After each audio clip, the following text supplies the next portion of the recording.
Okay, I'll try not to take up too much time. I'm going to do a very quick run through of all the bits that I've made so far for the SteamMage shop, and that's broken up into the ChronoMage pieces, or time related pieces, and the PortalMage pieces, which is basically key related pieces. If I just quickly go through each piece, you've got a necklace there. All of these pieces are made out of old clock parts. Unfortunately, I can't focus in very well because it's not a great camera. It's got a big blood red stone in the centre. That one there, again a necklace piece. Moves. You've got movement there. Moving the bottom one to move the top one.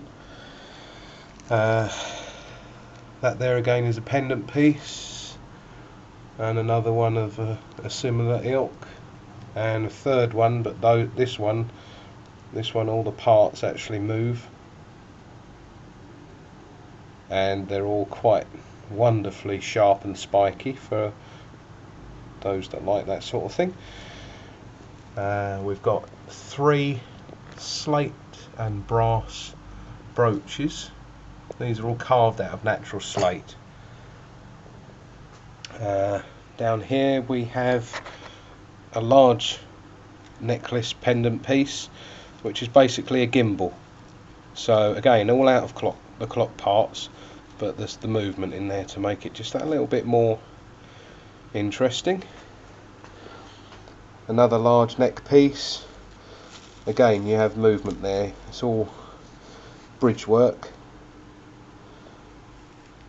and the central cog moves all of the outer cogs, so you've got that movement going on in there. This one, another little bit more simpler one, just a bit of movement there to give it that interest. This one is probably the more ornate one of the lot.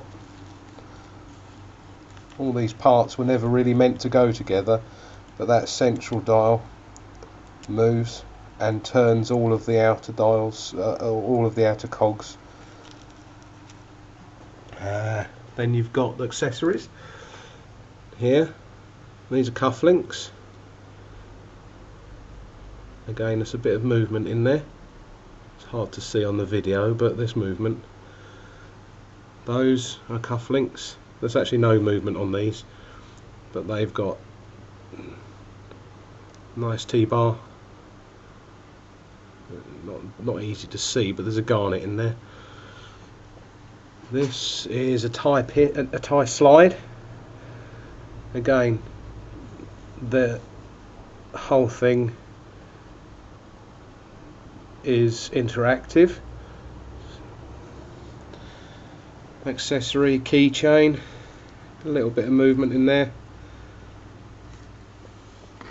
A lapel pin, a smaller lapel pin, and another one here. This one's got a small emerald in the centerpiece there. This is a key fob, but again it's moving. It's a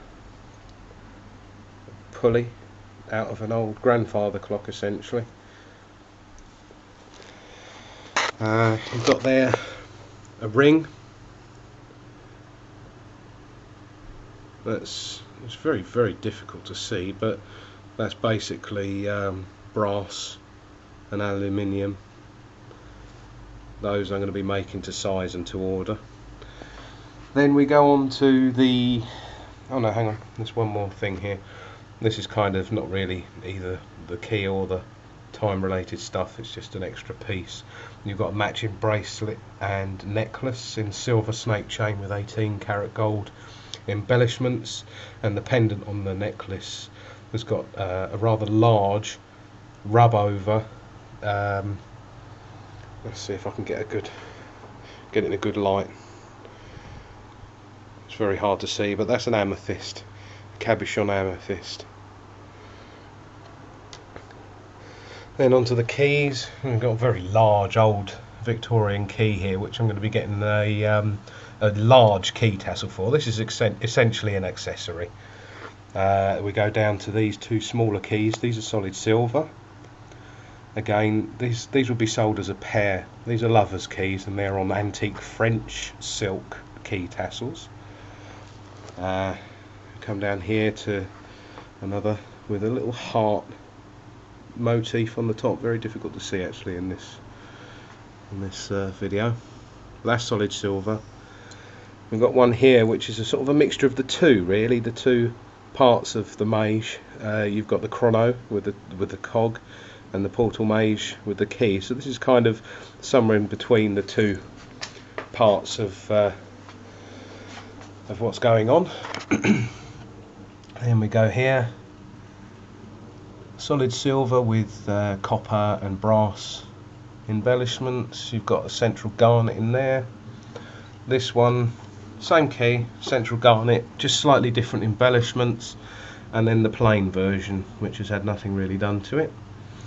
We come down to this key now, all solid silver chain with the copper embellishments. The top part of the key is a combination of sandblasted silver and green rhodium on the top part there. This second one here, again same key, different embellishments, sandblasted silver and a rose rhodium plating. This one has the blue rhodium plating. And then come down to the next key, which is solid silver and copper. Try and get it into focus. It's kind of as good as it gets, really. You've got basically a copper coil around central part of that one. This one is solid silver, and again you've got copper inlet in the top. It's virtually impossible to see any of the details, but the little pieces here and here are actually little brass screws that you can't see so well. The next version of that one is actually purple rhodiumed with sandblasted silver. It's a beautiful colour, absolutely beautiful colour. And the top part is all sandblasted silver with copper inlets, so they really stand out. At the moment that one's not on a chain.